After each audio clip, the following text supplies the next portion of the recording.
Hello friend, कैसे हैं आप लोग। उम्मीद करती हूँ आप लोग बहुत अच्छे होंगे। सभी को राधे राधे, जय माता दी।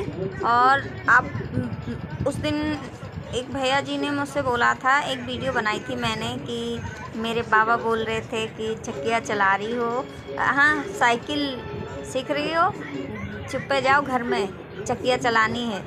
तो उस वीडियो पे उन भैया जी ने कहा था कि आपकी आवाज़ अच्छी लगी है, पर मुझे समझ नहीं आया है कि आपने क्या बोला है।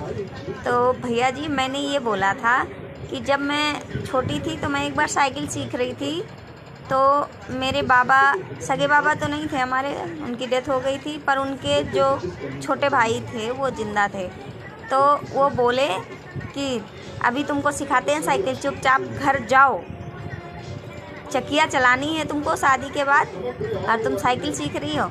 तो मुझे डांट के मतलब घर से मतलब गली से भगा दिया था, मुझे सीखने नहीं दिया था साइकिल।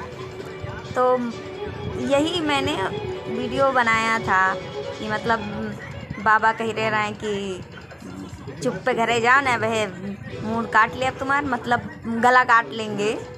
तो अब सिखाई तुमका साइकिल, मतलब अब सिखा रहे हैं साइकिल, मतलब अभी सिखा रहा हूँ एक गुस्से वाली लैंग्वेज में कि हाँ अभी तुमको साइकिल सिखा रहा हूँ मैं, घरे जाओ। तो मतलब उन्होंने यही बोला था कि घर जाओ, अभी तुमको सिखा रहा हूँ साइकिल, चलावे का चक्किया है और सीख रही साइकिल, मतलब चलानी चक्की है। शादी के बाद उस टाइम पे मतलब सब लेडीज़ें हाथ वाली चक्की से आटा पीसती थी। तो अब बाबा थे तो उनको लगता था शादी के बाद हम लोग भी पीसेंगे, तो हमने यही बोला था। और लास्ट में बोला था मैंने कि आज हमारे घर में पैकेट में आटा आता है। तो आज के टाइम में हम लोग चक्किया का नाम सिर्फ जानते हैं, बाकी चलाया तो है नहीं। बचपन में मम्मी जब चलाती थी एक दो बार तो मैंने उनकी हेल्प की है, छोटे थे तो बैठ जाते थे साथ में पीसने के लिए। बाकी जब से बड़े हुए हैं, शादी हुई है, तब से कभी ये नौबत ही नहीं आई, क्योंकि मेरे घर में भी मेरी सासू माँ भी चक्की उक्की नहीं चलाती हैं, तो मुझे कहाँ चलवाएंगी। और अब तो मतलब हम लोग बाहर रहते हैं, तो यहाँ तो पैकेट वाला आटा आता है ख़रीद के, तो वही हम लोग खाते हैं। तो चक्कियाँ चलाने का तो कोई मतलब ही नहीं बनता है।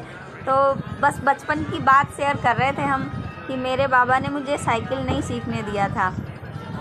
बस ये है कि कान्हा जी की कृपा से पतिदेव अच्छे मिले कि हाँ साइकिल क्या, साइकिल तो बाद में हम अपनी बुआ जी के घर जाके सीख के आए थे। लेकिन शादी के बाद मेरे हस्बैंड ने मुझे स्कूटी सिखाई और 4 पहिया की गाड़ी भी सिखाई है। ज़्यादा नहीं चला पाते हैं, थोड़ा थोड़ा 4 पहिया की चला लेते हैं। स्कूटी तो कहीं भी लेके चले जाते हैं, डर नहीं लगता है, लेकिन 4 पहिया में थोड़ा डर लगता है।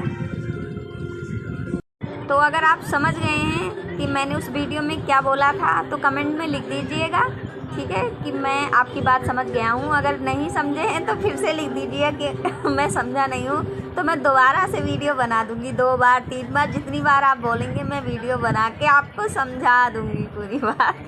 इसीलिए मैं गांव की लैंग्वेज में बात नहीं करती हूँ, क्योंकि मुझे खुद अटपट लगता है, मैं खुद नहीं बात कर पाती हूँ ज़्यादा, क्योंकि मैं ज़्यादा गांव में रही नहीं हूँ। थोड़ा बहुत बस बचपन में रही थी, और उसके बाद में फिर मम्मी लखनऊ लेके चली गई, लखनऊ में रहने लगे, तो फिर धीरे धीरे लखनऊ ही रहे, बड़े हो गए, वहीं पे रह गए। फिर शादी हो गई तो पतिदेव नोएडा लेके चले आए, तो हम इधर नोएडा रहने लगे। तो मतलब गांव की भाषा ही नहीं सीख पाए।